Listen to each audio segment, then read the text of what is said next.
तर वर्धा, चंद्रपूर, गडचिरोली इथून भाजपनं उमेदवार दिलेला आहे आणि या उमेदवाराचं नाव आहे अरुण लखानी। अरुण लखानी यांच्या नावाची विशेष चर्चा आहे। अरुण लखानी सध्या भाजपच्या महाराष्ट्र प्रदेश कार्यकारिणीमध्ये सहकोषाध्यक्ष म्हणून काम करतात। विदर्भाच्या उद्योग क्षेत्रामध्ये त्यांचं मोठं नाव आहे। अरुण लखानी विश्वराज ग्रुपचे संचालक आहेत। अरुण लखानी यांचे चिरंजीव सारंग आणि खासदार सुप्रिया सुळे यांची कन्या रैवती हिचा विवाह सोहळा नुकताच निश्चित झालेला आहे।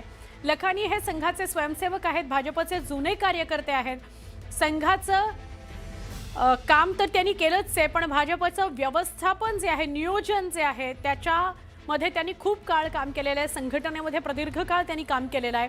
अशा नेत्याला उमेदवारी देऊन भाजपनं जुन्या निष्ठावान कार्यकर्त्याला प्राधान्य दिलंय असं मानलं जात आहे। असा संदेश तरी नक्कीच गेलेला आहे। दोन असे कार्यकर्ते आहेत, जुने निष्ठावान कार्यकर्ते ज्यांना संधी भाजपनं दिली आहे, तर त्यातलं एक नाव लखानी यांचं।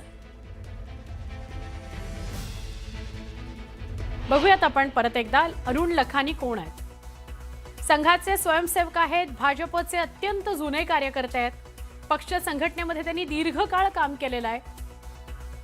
मूळचे ते बुलढाण्याच्या मलकापूरचे राहणार आहेत।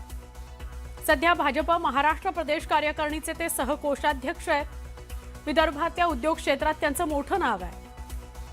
महाराष्ट्र बॅडमिंटन असोसिएशनचे ते माजी अध्यक्ष राहिलेले आहेत। खासदार सुप्रिया सुळेंचे ते आता व्याही होणार आहेत। रैवतीचा विवाह होतोय।